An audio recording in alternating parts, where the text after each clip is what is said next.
There is literally nothing worse than getting a bad night's sleep when you're out in the backcountry. You know what we say, always invest in sleep, make it a priority, and today we're going to talk about some of the best sleeping pads on the market so you can go out there, backpack, and have a great night's sleep. Let's go. First up, the OG pad, one of the ones we've had the longest. God, there's so many sleeping pads here and I had to blow them all up, kind of out of breath. The Neo Air X-Therm sleeping pad.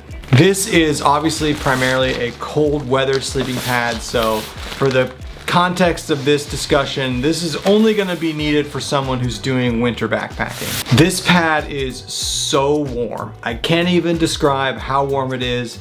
It's so warm that I cannot use it in the summer or even in the spring or fall sometimes. You know, if it's over like 50 or 60 degrees, I get too hot sleeping in this thing. It is so warm. This is the thinnest pad that we have, and I'll show you all the pads kind of back to back right now, coming in at 2.5 inches. But because it is thinner, it's a little bit lighter. Now, it is a workhorse to inflate, and I don't know if it's because the valve system they use is kind of old or the pump sack sucks. I don't even have a pump sack for this because I bought this used at REI, but this one is kind of sucky to blow up. And because I got the extra large version, it's even worse. Some other things about this, it is one of the most expensive pads we have now. I got this used at an REI garage sale. I always tell people, if you're at an REI garage sale and you see Thermarest products, they're warranted for life. Just buy them, even if they're broken, you'll get a new one. But this pad, the regular version, so for all the weights and the prices and everything we go through today, they're for the regular version of the pad. All these pads have small, wides, larges versions, but to keep things kind of uniform, all of the weights and prices are going to be for like the regular version of the pad. So this pad is one of the more expensive ones we're going to talk about. It comes in at about $230. The reason being, it's just like super insulated and really warm, and you're gonna pay for it. And honestly, for a 2.5 inch pad, it's pretty comfortable. It does squeak a lot, as you can kind of hear. You can hear there's insulation in there, that's probably why. Very crinkly, very crinkly. But yeah, this is a workhorse of a pad. I bought this used 5 years ago, and it's still just performing awesome. And if you're a winter backpacker, get this. X-Therm. Warm AF. Good. Yeah, I think I don't like sleeping on the ground, but out of all the sleeping pads that I borrowed from you, I think the X-Therm's probably the most comfortable because because it's massive. This one is massive. Yeah. This one's massive. This one is so warm though. I am thoroughly impressed by the warmth of this thing. I don't understand how, like, we know people that use these like for like every season, and like I don't know how you would use this in the summer. You would just lay on this and sweat. I do know people that use the X-Therm all year round, and you got a great deal on this one. I actually really like this pad. I've used this, out of all the sleeping pads that you own that I've used this one the most. Next pad in the arsenal, and you know, we're gonna talk about kind of best overall pads. Probably this one. This is the Nemo Tensor pad. This is a 3-inch pad.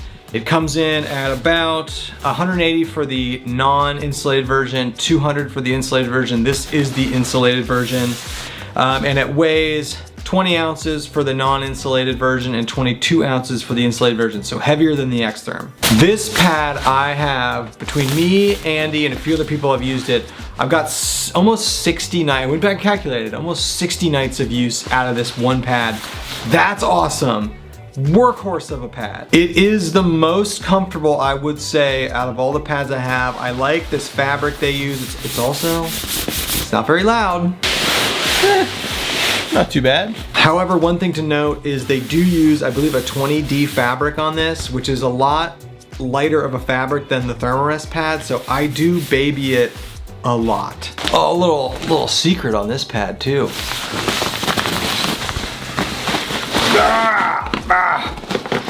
Oh, these things are huge. All right, right there. I put a hole in this pad. I laid it down on a branch unknowingly laid on the pad, popped it. This was a year and a half ago. Probably put 20 nights on this pad since patching it. This is a Lightsmith repair patch, piece of tenacious tape, which I really recommend for fixing your pads. Solid! I mean, and this hole is like, it's a branch went through it. It's not like a pinprick. It's a huge hole, and this thing's still going. One con about this pad, which we talk a lot about in our videos, is the valve system kind of sucks. The pump sack really sucks. I don't like the pump sack. I'm not a huge fan of the valve system. They don't have twist valves like the Thermarest. But other than that, for the weight, the price, and I have the insulated version, and I've used this down to about 25 degrees, which will work for the vast majority of people winter backpacking. So all those things included, this is the best overall pad, the most comfiest, even though it's a 3-inch pad, not a 4-inch pad like we're gonna talk about, but this is like the best overall winner. And if you're someone who does, colder 3-season camping or winter camping, I think it's gonna be warm enough for most people, at least in the Midwest. Okay, I don't have it, because you have it, but Tensor. Throw me the Tensor. I've got the Tensor. What do you think? You've used that one the most. Yeah, the Tensor is super comfortable. I will say this, it comes with the, what do they call that? The bellows sack or the pump sack. The pump sack. Bellows sack. Whatever it's called. The pump sack. That has got to be the most worthless pump sack I have ever used. The opening on the top of the pump sack is so small.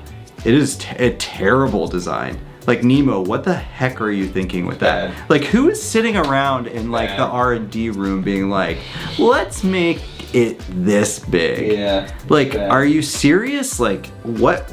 Like, it drives me nuts. Like, why would you do that? But other than that, it's a phenomenal pad. I really like the way that the valves work, the one-way valves. And it's super comfortable, super thick. I think I've had yours down to the 40s. I've been plenty warm. Next pad, and the one I've been using the most lately is the Thermarest Topo Luxe. And the reason, whoa, big boy. Oh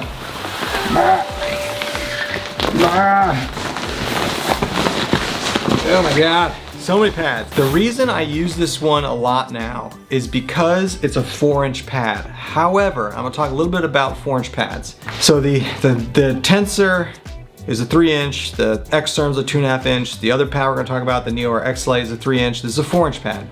I sleep on my side, so I've always been under the idea that a thicker pad is better, but I don't know if that's the case. This 4-inch pad, I have to deflate it to use it. So I might be walking back the statement that thicker is always better. It's not the size, it's how you use it. But this has been my go-to pad, and I don't know, I might go back to the Tensor. It is a little loud. And this comes in at $170 for the regular version, and it's a 23 ounce. So the reason that it's 4 inches thick means it's gonna be heavier. So it's a little bit on the heavier end. I'm not sure if I'm gonna go back to saying that a 4-inch pad is necessary for sleeping on your back. So you can decide whether you want this one or not. This pad's also insulated, and I say insulated because it is insulated, but I cannot use this pad below 32 degrees. I'm a pretty warm sleeper, but the insulated Tensor is warmer than the insulated version of this pad. But if you want a 4-inch pad, this is the way to go. A huge win for this pad is, let me show you. Okay, without a doubt, this pad has the best valve system. So there's an intake and a out. And you just unscrew the in, attach the pump sack, and it goes in. And then when you want to deflate it, you just unscrew this valve. And the pump sack is great. So really crushed the valve. The valve system on this pad is the best. And honestly, you're like, why does that matter? But it does matter. When you've hiked 15, 16, 17 miles, you don't want to be fiddling with stuff. You just want this thing up and running. Great valve system. Topo Luxe. Topo Luxe. I've used this one once, so I don't really have the greatest experience with it. Obviously, the pump sack is 50 million times better than the stupid Nemo one. Super comfortable. Super warm. I still think the Nemo's a little bit more comfortable though, and the Nemo's lighter, I believe. So, but I believe I don't know. What's the temperature rating on this? I think this is warmer. No, it's not. Oh. It's not. Okay. I know, they claim it is, but it's not. They claim it is. I'm telling you. Yeah. It's not. Dude, I tell you what, if you had the style of pump sack on this one with the Nemo, like That's the best pump sack in the business. Yeah, by far. But bellow sack. Bellows, whatever the heck it's called. It's not a bad name. I know. Last pad we're gonna talk about, I don't have it physically with me. It's out west at our sister's. It's the OG light backpacking pad. It's the Neo Air X Lite. Andy and I used these pads for like 4 years, from like 2014 to like 2018. It was really the first ultralight pad. Thermarest came out with it. They still sell it, and it is super light. Now it's a 3-inch pad, but like we said, that might be okay. However, it's 12.5 ounces for a regular version. I mean, that's 8 to 10 ounces lighter than any pad we've talked about today. Now, some of that is all these pads we're talking about are insulated. So if you don't need an insulated pad and you purely want light, go for the Neo Air X Lite. That pad though, it's known for being like super loud, super noisy. So if you care about that, that's not gonna be a pad for you. But yeah, it's a standard good ultralight pad, comfortable, light, and it comes in at like 200 bucks. It's not the cheapest one you can get, but if you care about weight and you're only doing 3-season camping, it's probably the pad for you. Okay, the last one, which we don't have anymore, but the regular Neo Air X Lite. Oh, I still have it. Oh, you do? Yeah, it's out west. Okay, all right, well. Garbage. Really? Compared to these? Compared to modern? It's lighter though, right? Yeah, but compared to modern sleeping pad technology, it's garbage. There you have it. There's 4 pads. My recommendation is this. First off, if you're someone that does a lot of winter camping and like cold winter camping, below freezing, get the X-Therm. It's worth the weight, it's worth the price, it's worth the fact that it's only 2.5 inches. It's so warm. I've used it down to 12 degrees and literally no problem.